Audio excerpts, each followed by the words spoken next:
인간 완성이란 말이 나오던데, 인간 완성이란 말은 나는 찬동하지 않습니다.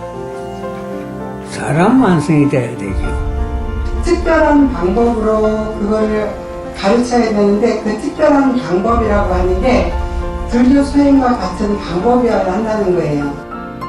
오늘 이 자리에 교사로서 발표를 맡았던 게 조금 더 현장성 있게, 뭔가 불교가 사실은 굉장히 좋은 가르침이지만 사실 굉장히 실천하기 어렵지 않습니까?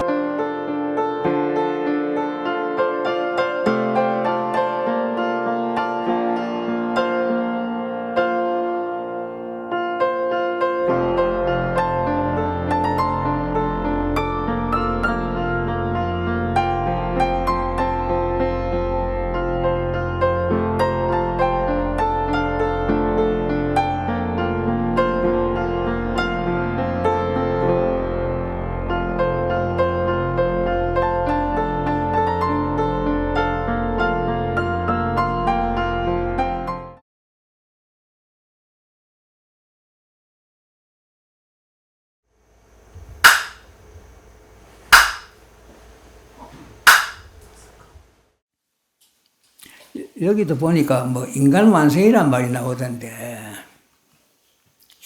그 인간 완성이란 말은 나는 찬동하지 않습니다.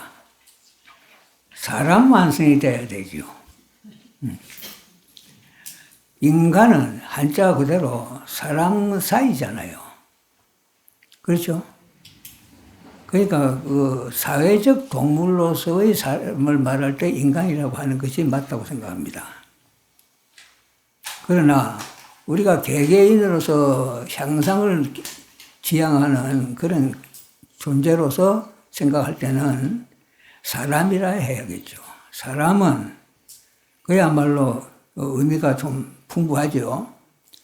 살림을 사는 존재이기도 하고, 살아있는 존재이기도 하고, 살아가는 존재이기도 하고, 그런 그 삶과 관계되는 그 용어가 사람이라고 보고 싶고, 인간은 그러한 사람들이 서로 교유하고, 접촉하고, 그래서 어떤 가정도 이루고, 사회도 이루고, 국가도 이루고 할 때, 그때 그 존재를 인간이라고 하는 것이 맞지 않나, 이렇게 생각을 해봅니다.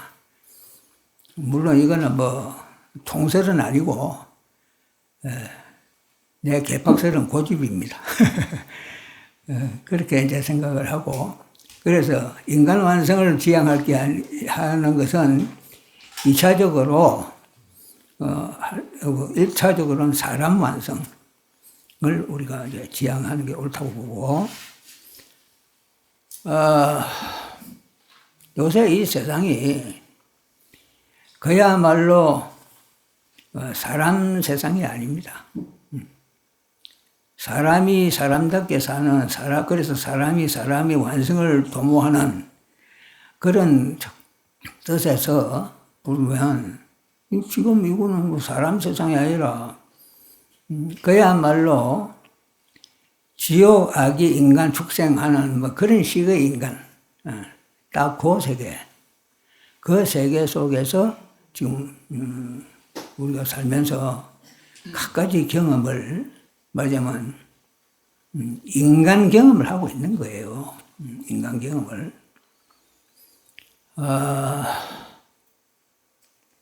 요새 뭐 눈만 뜨면 뭐 들려오는 소식이란 게 전부 전쟁 소식, 또 뭐 기후 이상 소식, 또 역병 소식, 뭐 그런 것들이죠.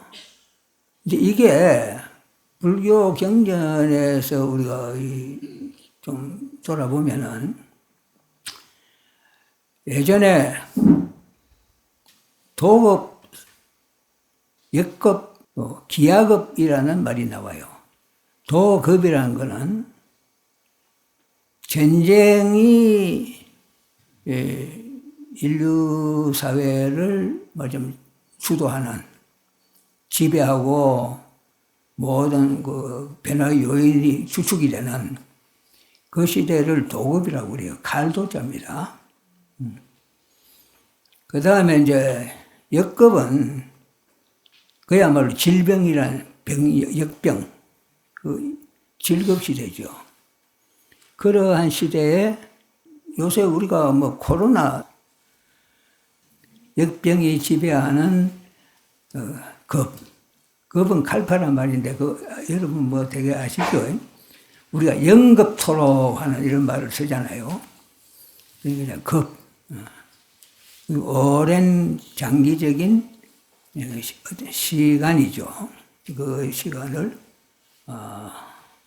역급을 이제 지금 치르고 있는 중인 것 같고, 또 이제 그 다음에 오는 게 이제 기하급이거든요.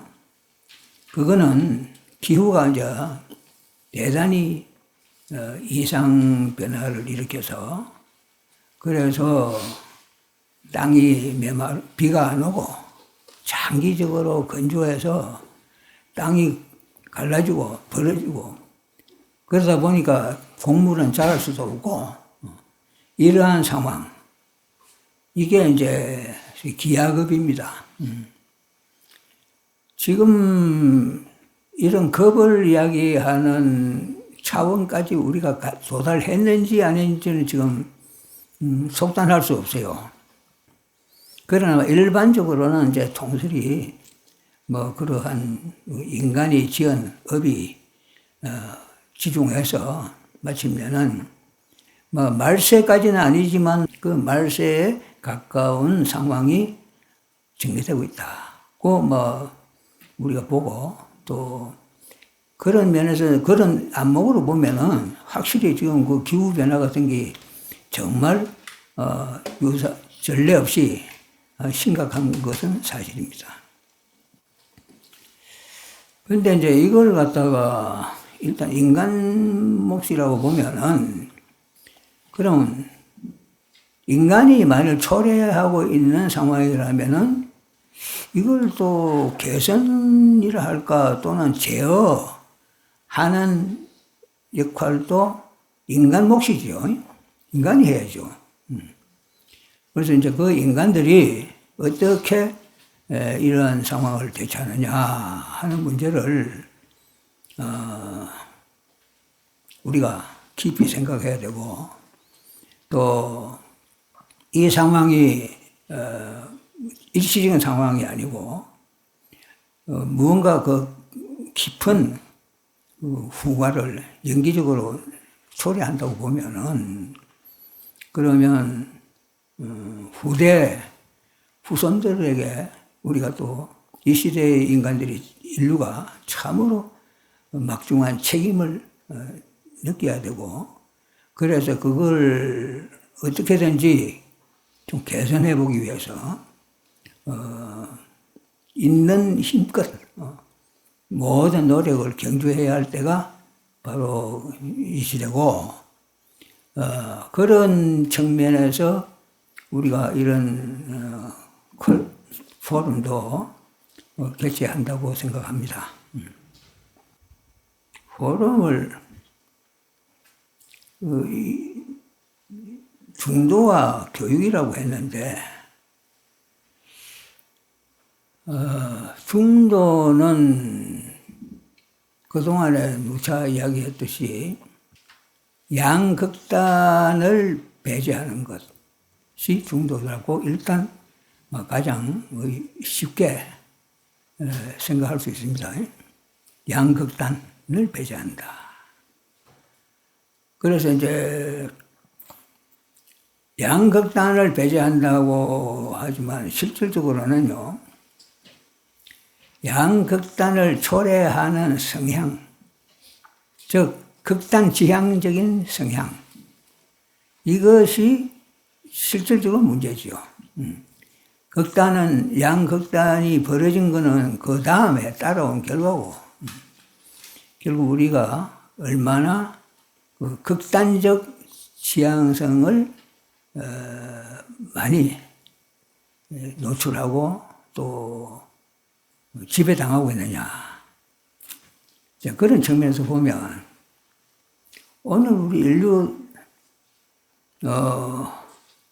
언어 생활이나 정치 사회 생활이나 참 극단 지향성이 강하죠.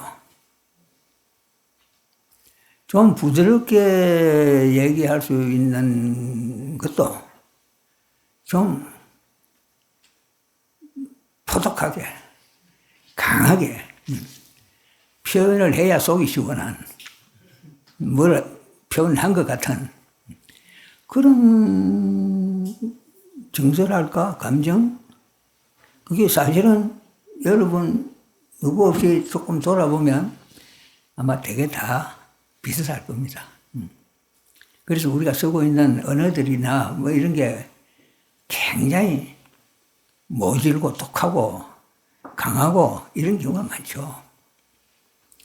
돌아서면 후회를 하는데 그거는 후회할 때의 그 마음이고 대개는 대단히 맞아. 아까 이야기했듯이 극단지향적입니다. 그게 이 사회고 그 극단지향성이 결국은 전쟁으로 뭐 이런 표출이 꼭 되고 마는데 그런데 그러한 지향성을 응집시키고 또 조장하고 하는 요소를 어떻게 우리가 파악할 것인가. 그걸 나는 이념과 종교에서 찾고 싶습니다. 이념, 소위 이데올로기란 거죠. 이 이데올로기가 소위 우리 말로 번역을 하면 주의라고 보통 번역하죠. 무슨 주의 하는. 주의 참 많죠. 대표적인 게 뭐 민족주의, 또 국가주의, 그리고 뭐 가족주의란 말도 있고, 뭐 주의란 말은 갖다 붙이면 뭐 엄청 다양하게 뭐 넓게 쓸 수 있습니다. 그렇게 이제 주의를 정치적으로도 많이 쓰고, 뭐 경제적으로도 사회주의, 자본주의 뭐 다양하죠. 공산주의 뭐 이런 이제 이렇게 사회적, 종교적 뭐 모든 면에서 우리가 이제 주의를 갖다 붙여서 많이 남용할 정도로 많이 쓰고 있습니다.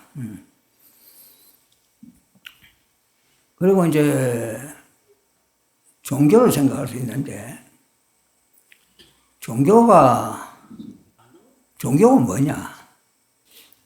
우선 내가 여러분에게 질문을 하겠습니다. 고향소리에서는 이미 몇 번 한 이야기니까 새로운 질문은 아닌데요. 불교가 종교입니까? 아닙니까? 우리 입장에서는 여러 번 그걸 이야기하는 바가 있죠. 불교는 종교가 아닙니다. 여러분 다 그냥 일반적인 일종의 시류라 할까, 뭐 같이 배를 맞춰서 그래서 뭐 불교도 종교인 것처럼 뭐 태연히 뭐 이야기도 하고, 근데 실제로는 불교는 반종교를 가장 강력하게 주장하는 입장입니다. 왜냐하면 종교라는 거는요, 일신교가 되든 다신교가 되든 간에 종교라는 거는 일단 절대적인 그 믿음을 요구합니다. 그렇죠? 믿음 없는 종교는 없죠. 근데 믿음이란 건 뭡니까? 믿음은요, 비판적 입장과 반대되는 입장입니다. 우리가 뭘 믿는다 하는 거는요, 뭘 회의한다 하는 거하고 반대되죠. 의심하고 회의한다는 것과 반대돼요. 그러면 불교는 뭘 믿습니까? 부처님 믿습니까? 뭘 믿어요? 법을 믿어요? 불교는, 근데 법이라는 것은 사실은 우리가 진리를 일반적인 개념으로 표현하는 용어죠. 법이라는 말은. 그래서 결국은 불교는 진리를 믿는다고 표현할 수 있는데, 진리를 믿으면은 그거는 어떤 입장을 믿는 게 아니잖아요. 왜냐하면 진리란 거는 시공을 보편적으로 아우르는 것이고 초월하는 것이니까. 시공을, 시간과 공간을, 그걸 거기에 매이고 하면은 그거는 진리가 못 되죠. 진리는 시공을 초월합니다. 불교는 시공을 초월하는 입장이 되다 보니까, 예를 들면 우리가 부처님을 믿는다 할 때 그 부처가 뭐냐? 진리를 설하신 분이고 그 설하신 진리를 믿는다 하면은 맞는 말이 돼요. 그 말은 맞아요. 그러나 부처님이라는 어떤 참 대단히 훌륭한 인격체가 아주 어떻게 보면 초월적인 그 지혜를 가지신 분이라서 믿는다 하면은 그건 부처님이 원하시고 가르친 바가 아니에요. 부처님은 그런 믿음을 갖지 말도록 간곡하게 우리에게 다 이릅니다. 이해가십니까? 네. 당신을 믿는 것도 부처님은 반가워하지 않을 뿐만 아니라 오히려 경책을 주십니다. 왜 믿나? 회의해라. 의심해라. 저 사람이 정말 말하는 게 진실인가? 따져라. 그리고 물어라. 토론해라. 이게 부처님 입장이에요. 그러한 그 입장이 왜 필요하냐면요. 믿는 것은 맹신이고, 맹신은 결국은 비판적이고 이성적이고 합리적인 태도를 벗어나는 거예요. 이치를 차라리 따져야지. 왜 뭘 믿어? 누가 하는 말이 그 말이 그럴싸하다고, 좀 논리적으로 근사하다고, 또는 아주 근위 있는 사람이 하는 말이니까, 또는 대대로 내려오던 어떤 믿음의 전통에 충실하니까 그래서 믿는다. 그거는 부처님이 아주 준엄하게 질책하십니다. 알라마수타라는 경이 있죠. 거기에 보면 그러한 전통적이나 뭐 이런 그 보통 우리가 믿음을 근거로 삼는 모든 것들이 극복해야 될 것이라는 것을 부처님이 누누이 강조하시고, 그게 불교의 입장입니다.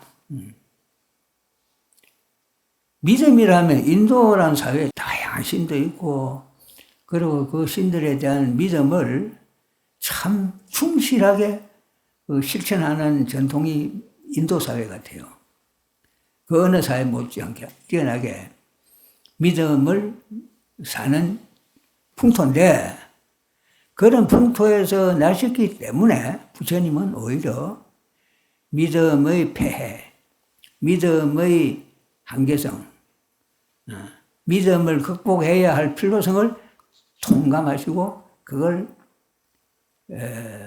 참 힘껏 부처님의 노력이라는 것은 지금 우리가 상상할 수 있는 차원의 노력을 벗어납니다. 부처님 노력은요, 그 대학빛이 쪼이는 그 인도 땅을 맨발로 몇십 년을 다니시면서 역사를 하셨다. 그게 노력이죠, 그게. 그게 진짜 노력이죠. 그것도 무슨 잠자리가 편합니까? 먹은 음식이 보장되어 있습니까?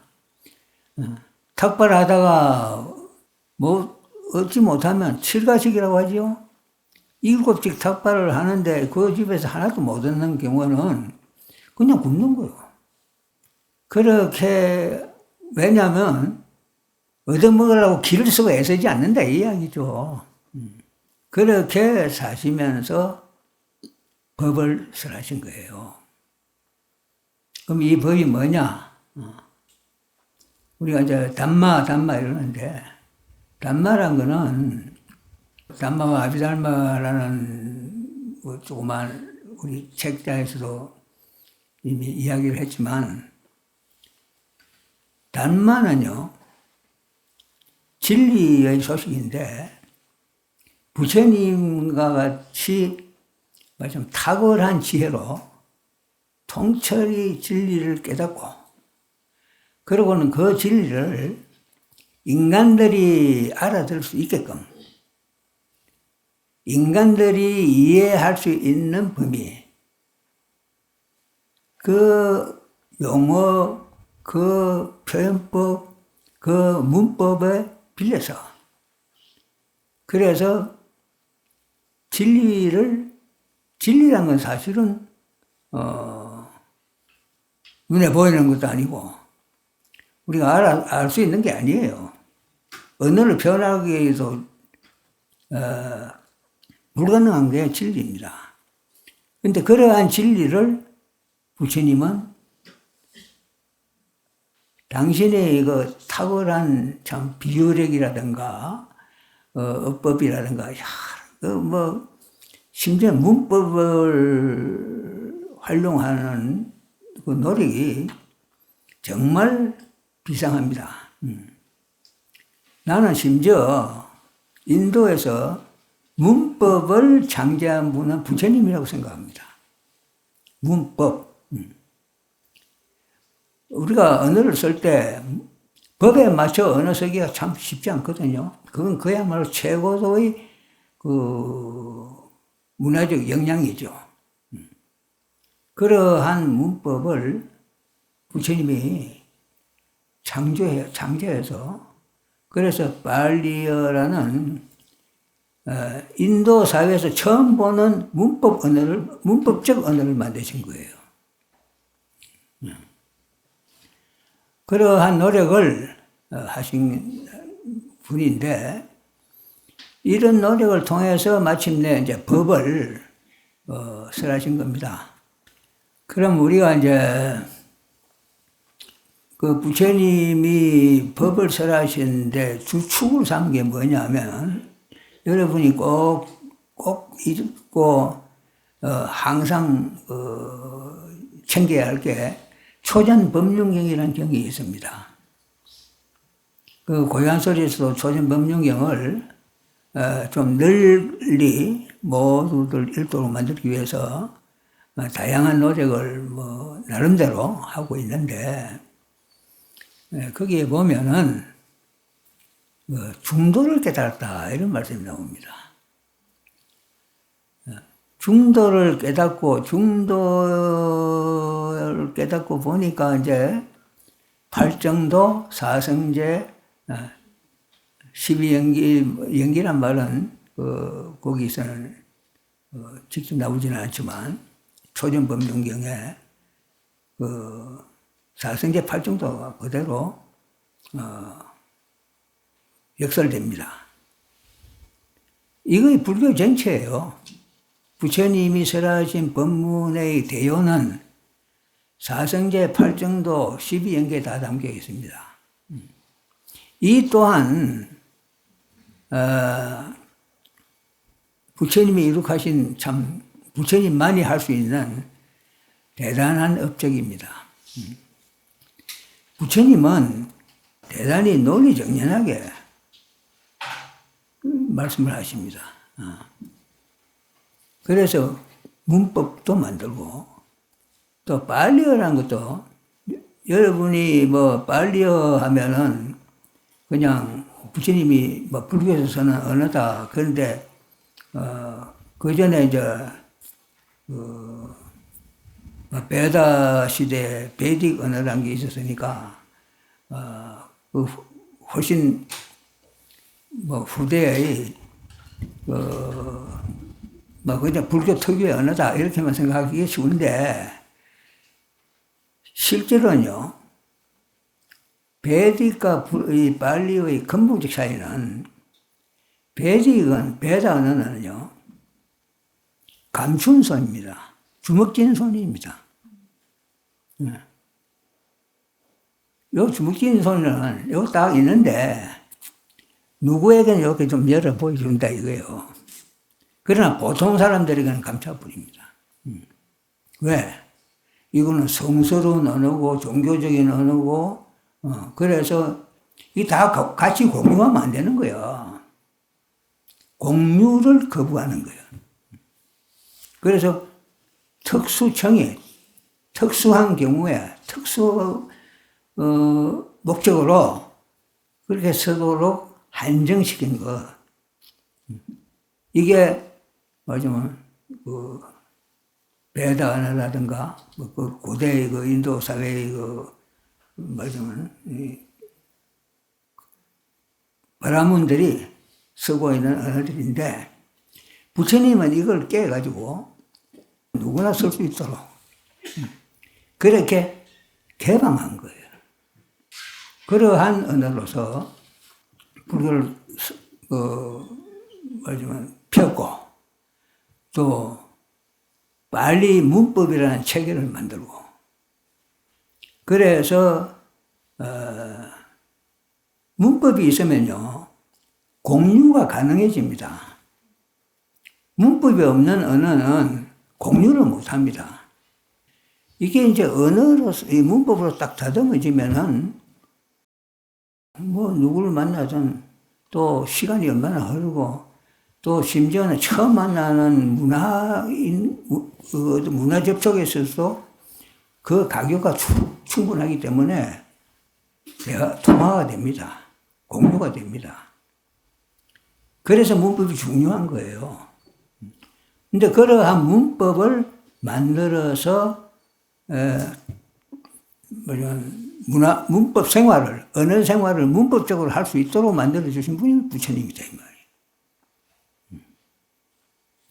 이제 이러한 다양한 노력을 통해 가지고 부처님이 헌신적 노력을 펴주셨습니다. 그래서 우리가 부처님께 감사를 드리면서 또 그 부처님이 펴신 그 법을 소중하게 생각해서 반드시 불법성 삼보를 이야기하거든요.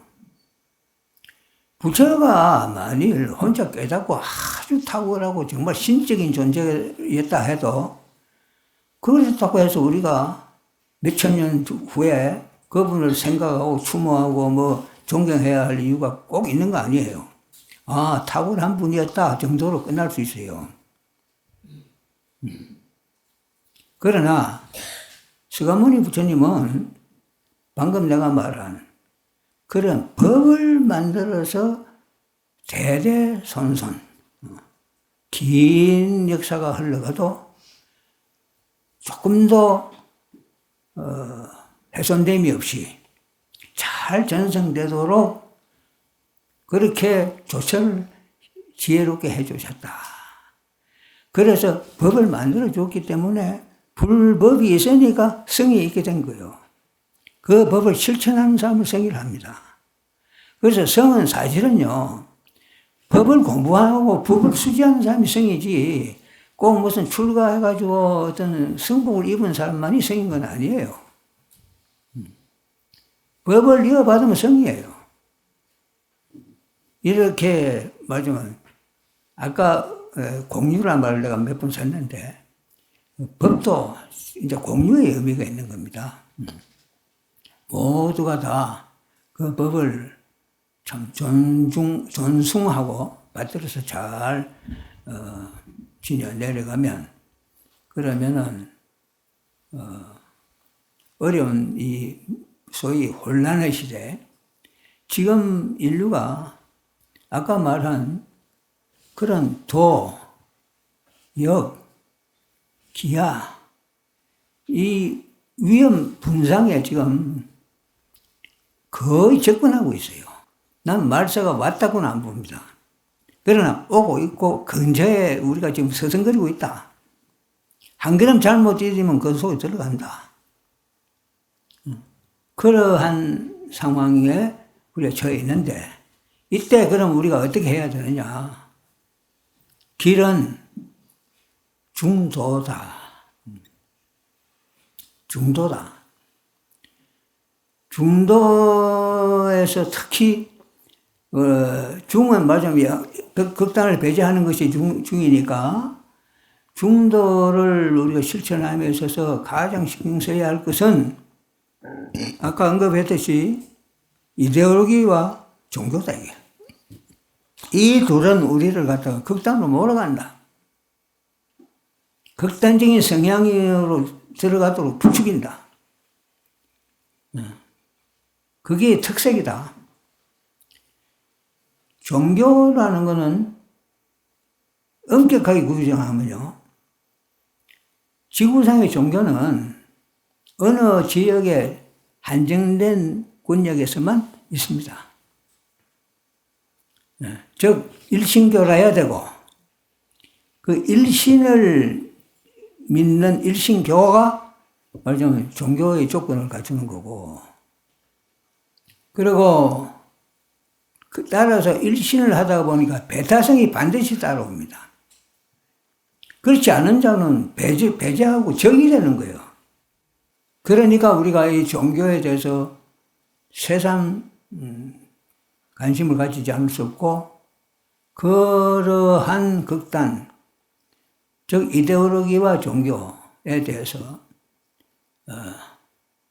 중도를 확립하기 위해서 그 극단의 독성을 완화하고 배제해야 한다. 이 말. 그렇다고 대체를 내서서 이걸 믿어라, 이걸 가져라, 그건 나쁘니까 그건 배제하고 이걸 해라 하지는 않습니다. 그럼 똑같은 일신교 되겠죠. 그러면 잘못하면 부처를 믿어라 하는 식이 되어버리니까. 종교의 특성이, 속성이 그러니까. 종교를 오랫동안 믿고, 특히 모태신앙이라는 거. 그거 다 얼마나 참, 사실은 종교의 특성을 드러내란 말입니까? 우리 엄마가 믿었기 때문에 나도 믿는다. 종교에는 회의하면 안 되니까, 무조건 믿어야 되니까. 그러한 입장이 유감스럽게도 지금 너무 만연되어 있습니다. 그게 또 정치 세력, 경제 세력하고 연합이 되니까 이게 아주 막강해져요. 근데 경제, 정치 이 자체도요, 중도의 입장에서 보면 극단입니다. 그렇잖아요. 다 치우친 거 아닙니까? 정치하면 권력에 치우치고, 무슨 정치 이데올로기에 치우치고, 경제하면은 무슨 돈은 절대 가치죠, 지금. 그거 치우친 거 아니에요. 치우치지 않으면 경제생활이 안 된다고. 돈의 가치를 회의하고 하면은 경제생활이 자본주의 사회, 경제가 굴러가겠어요? 안 되죠. 그래서 우리가 지금 중도를 입으로는 쉽게 이야기를 하는데 막상 중도란 개념을 실천하기가 참 어려워요. 참 어려워요. 잘못하면 어중간한 해석분자가 될 수도 있고, 기회주의자로 몰릴 수도 있고, 아주 진리일수록 이건 진리의 숙명인데요. 진리는 무엇든지 간에 세속에서 배척당하고 따돌림 당하고 조롱받게 돼 있어요. 이건 진리의 숙명입니다. 그래서 진리를 좀 충실하다 보면 꼭 아까 말한 종교인처럼 되어버리기 쉬워요. 그래서 또 뭐 어디에 굉장히 집중해서 뭘 신앙하는 태도처럼 되어버리기가 쉽다고. 이게 참 어려운 겁니다. 그래서 빠지지 않으면서 중도를 잘 견지해낸다? 고도의 뭐가 필요하겠어요? 지혜가 필요합니다. 고도의 지혜. 그렇지 않으면요, 비판력이나 판단력이나 이런 것이 좀 흐릿하거나 흠이하면은 바로 빠져버립니다. 또 어떤 편견에 빠져버립니다. 그래서 어려운 거예요. 애들에게 우리가 불교 가르치기 참 힘들죠.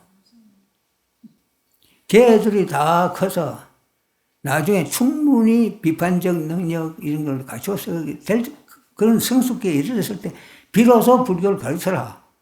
옳은 말인데 그러면 교세는 어떻게 되겠어요? 안 되죠.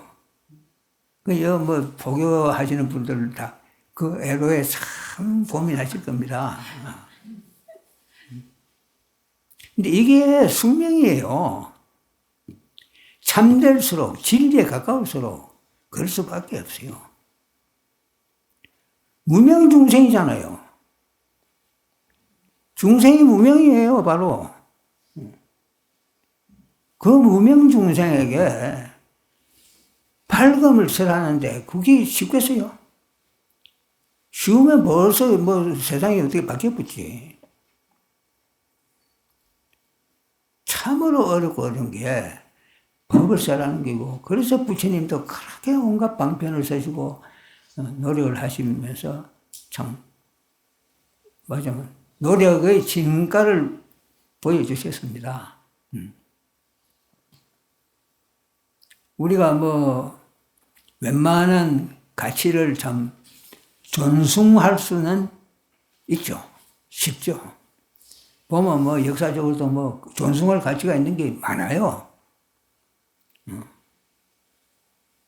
역사적으로 뭐 참 어떤 가치를 지닌 게 널려 있잖아요. 그러나 정말 그 중에서 진정 이러한 험난한 시대에 우리에게 실질적 도움이 될 수 있는 것. 그 자체는 그 나름대로 가치가 있고 우를 만하다 하더라도 현재 이렇게 절박한 상황에서 아까 말한 위기의 시대를 살고 있는 우리에게 도움이 되는 것이 아니면 의미가 없다. 그것은 중도를 헤아릴 수 있는 지혜를 개발하는 노력, 이겁니다. 불교는 지혜 종교예요. 한마디로 요약하면. 지혜 자비를 이야기하는데, 자비는 지혜가 없으면 자비도 못해요. 지혜 없는 자비, 그거 참 곤란한 겁니다. 그렇죠? 지혜는 없는데 자비심은 넘친다. 그건 맹목적이죠. 맹목적 사랑이죠. 그건 오래 가지도 않고, 별 의미를 지니지 못해요. 그래서 결국은 불교는 지혜입니다. 여러분이, 지혜를 가장 본격적으로 가치를 인정하고 추구하는 게 근본 불교예요. 지금 나처럼 불교는 지혜다 하고 이야기하는 건요, 불교상으로는 이거는 마이너스입니다. 안 됩니다. 그러나 그게 뭐 문제가 됩니까? 여기 와서 한 분 듣고, 그래서 뭐 잊어버렸다. 또는 뭐, 또 딴 데 가서 딴 말 듣고 또 뭐 한다 하더라도, 또 한 분 들어놓은 거는 뭐 속에 조그마한 씨앗이라도 남아있을 수 있거든요. 그러다가 기회가 오면 또 피어나요. 그러면 충분하죠. 그래서 우리가 근본 불교를 지향하는 그 고연소리 입장을 좀 더 깊이 헤아려서, 그래서 우리가 어떻게든지 사람 몸 받았으니까 이 사람 몸 받은 기회를 놓치지 말자. 그리고 이 시대가 여러 가지로 절박하고 위기의 상황을 연출하는 것은 무슨 의미가 있느냐 하는 걸 생각하자, 오히려. 우리들은 흔해 빠진 인간 되지 말고 사람 되라고 이런 기회가 온 것이다. 고 생각하고. 그래서 사람 되는, 사람 되겠다는 결의를 이런 기회에 조금 더 굳혀줬다면 나는 대단히 감사하겠습니다.